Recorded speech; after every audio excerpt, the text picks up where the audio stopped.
This is Tony Cooper, and I'm just sitting down.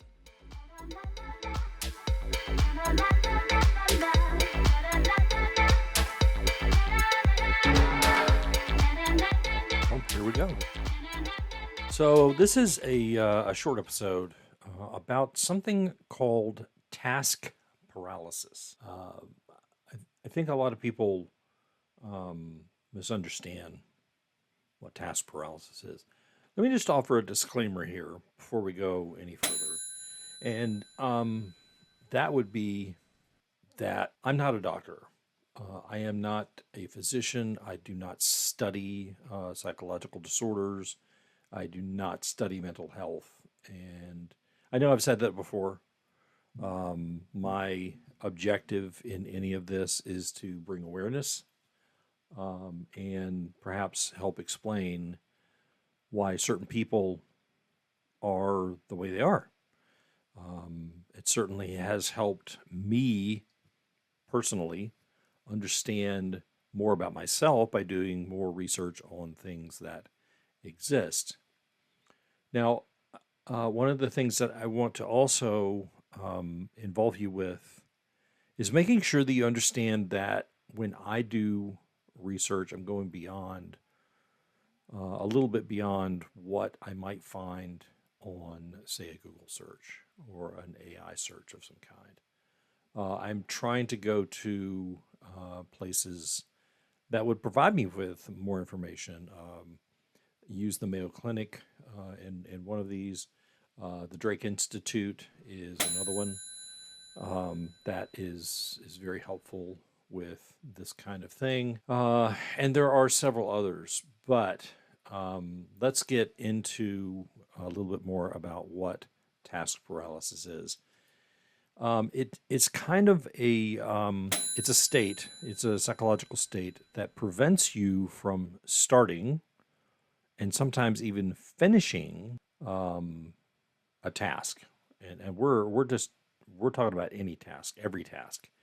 So if you are, let's say that you are overwhelmed, you need to do the laundry, you want to clean up the kitchen, you need to start lunch or dinner, you need to mow the lawn, you need to pay your bills, you need to put away stuff from the grocery store.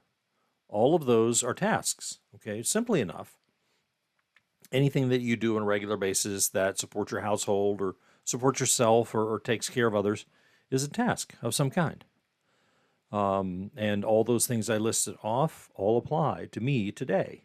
I need to mow the lawn, but I get out of it because it's been raining for the last 2 days and apparently is going to rain for another 5 or 6. Off and on, off and on. But you really can't. I have like 1 acre that I mow, and I really can't mow while it's as wet as it is, simply because it just clogs up the mower deck. So I got out of that one. But there are so many other tasks that we don't do, and most of it is because we just can't get started. Task paralysis is I feel like it's related to high functioning anxiety, which is something that I know I have and I know that I've had to deal with. And high functioning anxiety is when you have a bunch of things to do, but you don't know where to start. Or you know where to start, but it doesn't seem very appealing to you. You don't want to get started. For whatever reason, for some reason, it's an easy task. It's something that you've done all the time, that you know how to do. You know how to use the tools that you have in order to start those things. Well, it's not that easy. It's not that easy for people who suffer with things like high functioning anxiety and task paralysis. So I wanted to give you a couple of steps that might help you with task paralysis. Now, I'm not asking you to do all 7 of the tasks that you needed to get done in the next couple of hours by using these methods. Instead, start this with whatever your next set of tasks is, or when you have one. If you just have one task, But here's how it works, and this comes partially from the Drake Institute and partially from a very nice provision from the AI overview in Google. So, first of all, break down the task. Break down the task into smaller steps and start with the easiest one. I'm going to take putting away the groceries. Okay. Putting away the groceries is reaching into the bag, grabbing one item, and putting it where it belongs. This is called a task starter. And a task starter is when you have a task that has multiple parts to it, but you're doing the easiest thing first. It's grabbing one thing. So I'm going to grab the bag of granola that I got this morning at the grocery store and put it up in the cabinet where it belongs. And I'm done. Whether or not that leads to me doing the rest of the items, which there's not a whole lot, is another thing altogether. But the gist is here for us, while we're talking about this, is that you started. And that's a great success item. Set a timer for yourself. How long do you want to spend working on this task, and how long do you think it should take? If you think it should take 5 minutes, set a timer for 5 minutes and try to get it done within those 5 minutes, one item at a time. See, with my groceries, since I only have like 2 bags that I need to empty, and there's 4 or 5 items in each bag, it would be easy enough. Write things down. Now, this may not apply to the groceries, but write things down you need to get done. And you can do steps in there too. Let's say it's mowing the lawn. What do I need to get done? Well, for me, I need to check the air in 2 of the tires that have lately been, for some reason, losing pressure. I need to make sure I have gas. I need to check the oil. I need to clean off the seat. Okay. I also need to go around my lawn. We have a lot of trees in the yard. Need to go around my lawn and make sure that there are no big branches that I could run over and destroy the mower with, or me, destroy me. Write those things down and then make that a separate task. Make it something else you could do later. You could do if you had to walk out to the front yard or the backyard or wherever it was that you were going, wherever you needed to mow, and you saw a branch, pick it up, put it where the dead branches go. Task completed. Need to pump up the tire. I have one of those portable tire pumper upper things that I just plug into the car, and it pumps up the tires. Takes no time at all, really. I'd say 2 minutes between the 2 tires. Gas. I have gas, but I want to go get some more just because I know that I'm going to have at least 2 or 3 more mowings before I have to stop mowing for the season. Find an accountability partner. Now, this can apply to things that are a little bit more broad-based. Okay. Last May of last year, May of 2023, we had the floors replaced on the upper story of our house, down through the living room, the dining room, hallways, all the way back to the hallways to the bedrooms. We had them replaced with hardwood flooring. Okay. Got rid of the old ugly carpet that had seen better days. So one of our tasks was to get junk stuff up from the floor and into something that it wouldn't be in the way when they were doing the floors. And we selected a bunch of large Rubbermaid containers and just started putting stuff in them. Now, there's some other stuff that we could put in other items. We had other types of boxes and other types of containers that we put things into. We took them down to the basement temporarily. A lot of the stuff that we knew that we were going to use again, we just put them against a wall in the Rubbermaid containers, and we had like 12 of them, and they were great for that. Okay, but there's still a few of those things just hanging around such as one of them contains a bunch of old pots and pans from the kitchen.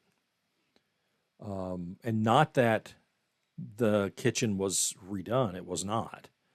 But a lot of those pots and pans were in containers that were in the dining room, which was done. And they're just items that we've been wanting to donate or get rid of in some way.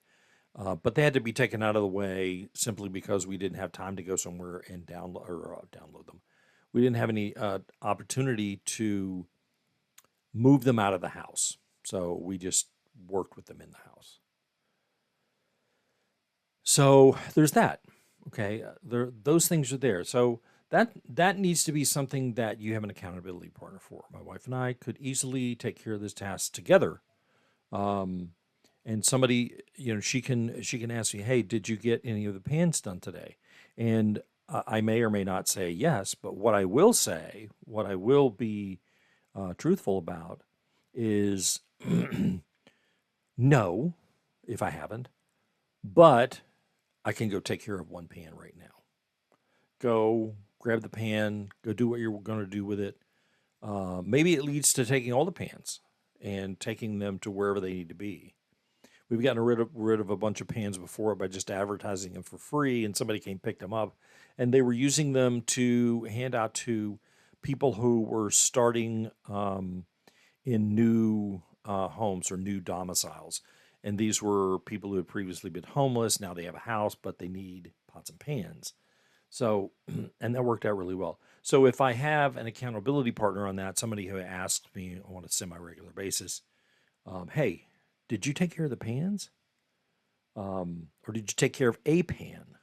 Make sure your accountability partner understands that you don't want to do a whole bunch of things at once. So focus on completion.